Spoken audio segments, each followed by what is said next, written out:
This is a real-time overview of marking our Webflow site. Let's start from top to bottom. We're going to add the GL logo class to the link around the logo. This will ensure that it dynamically gets the correct homepage link. Then for the menu, we're going to make sure that it has a GL menu class. And each link, we are actually going to rename the links in the menu so that the class that it uses is the GL menu link class. Great. And that should be inherited across. Now let's move to the front page content. We want this front page content to only show on the front page, so we're going to say GL inner drop. And the same for this second line of content. We only want it on the front page, so we're going to say GL inner drop. Then for this white area, we want this to become the main text.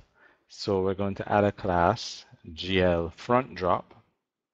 This will ensure that it gets dropped from the front page, but not from other pages.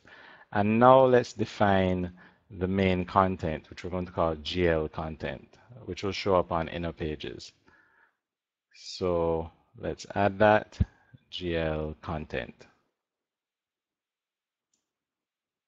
Great. We're going to publish this, and let's now see if we can make it work with Plone. Let's copy the address of the published site, and we're going to head over to Plone, and on the site setup, theming, we're going to select a gloss-based theme that we've already created, and we're going to go to modify, and we're going to look for the rules.xml file. In this file, we have the theme defined. Currently, it's a local theme, index.html. It happens to be a Webflow theme also, but we want to have a live theme. So we're going to point it directly at the live Webflow site so that we can do staging and testing. We clear the cache, and let's just check one more thing. Let's make sure that network is enabled, and it is. So it doesn't look different because it's based on the same theme, but let's prove to ourselves that it's working. Let's do a test by going back to Webflow.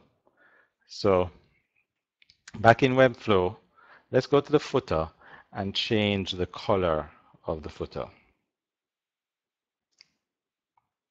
So we're going to change the background color of the footer. Now remember, this is live inside of Webflow. And we're going to publish that.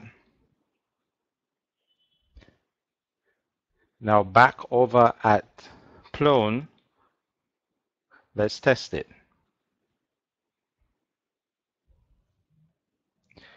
Now the big deal here is we want to go back to the theming control panel and clear the cache. That ensures that changes get picked up by Plone.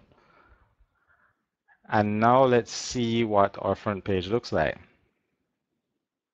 As you see, the footer has changed color. So this confirms to us that we have installed the theme properly. Also notice that the menu items in the Plone site are different from those in Webflow because those are dynamically updated.